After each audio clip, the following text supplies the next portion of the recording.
What was that like? What was it like growing up in a family of people who didn't look like you, but obviously loved you? Right, right. And in writing your memoir, it was almost a challenge from your sister saying, you never talk about our mom. So well, I never thought of them as white. Gotcha. Because I didn't know what white was. Yeah.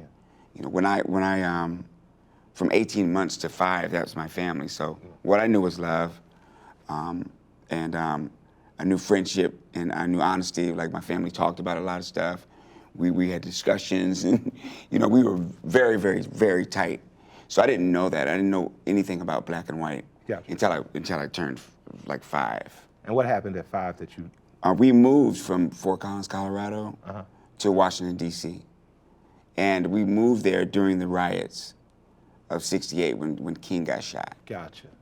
So when we moved in, ironically, the riots that I'm seeing now, I saw them as a little kid. Yeah. That was the first thing I saw, was fires and people running everywhere and tear gas and all this thing, you know?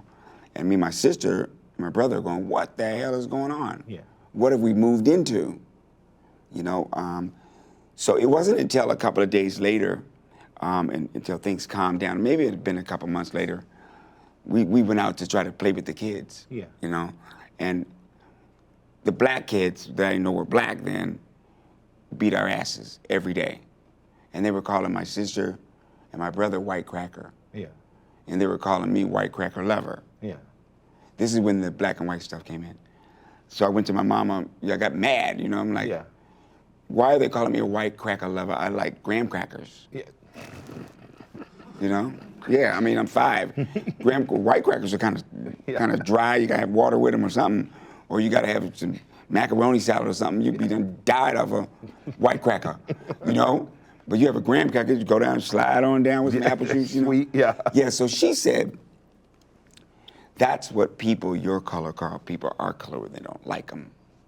And I was like, okay, well, what color are they? She said, they're black. And I said, no, they're brown, because I learned my colors from the crayons. Yeah. She said, I know, but that's what we call it. Yeah. Right? And I was like, that's stupid, right? You hating someone for a color they really aren't. Yeah.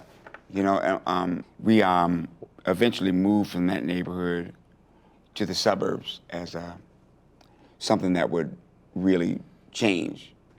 Your adoptive parents divorce at 5. You end up in D.C. You see the products of the results of racism and through riots and through black people, kids kind of pushing back on you. You're not accepted, or you hear the word for the first time. You start to learn. But then at some point you get black friends. And I understand that the guys with you today has known you since you were 9 years old. You guys have been tight. Can you talk about what does black friendship or building friendships, what does that feel like, or what is it like? Does it start to transform or soften some of the BS you're going through? Could you talk about friendship? When I first moved to DC where I lived, I had all different kinds of friends. Gotcha. When I was like, I'd say anywhere from 7 to 9. You know, and so in my backyard, I had Nigerian friends, Indian friends, Latino friends, you know, and we all were friends, you know, not like the friends that's on TV that they don't have any black friends, but those were like my buddies, you know. But as I got older and the neighborhood started changing, a lot of kids started moving to the neighborhood from in the city. From in the inner city. Yeah. You know, I lived in sort of a combination between the suburb and the city. So we were kind of an in-between point. So all of the things that come with that, all of the things that come with that, all the, you know, the violence and all the crime and all the stuff that comes with that, you know. And when I look back on it all now, it's a natural outgrowth to stick together in those settings. The extreme would be gangs. Yes. So that's really the conjugal reality of it. Yeah. You know, but growing up in that setting did forge me into who I am as a black person. But it didn't necessarily have to do with violence. It didn't necessarily have to do with crime. It had to do with culture too. Yeah. For instance, in the first grade, when I went to the first grade, they were teaching us the Pledge of Allegiance. Yes.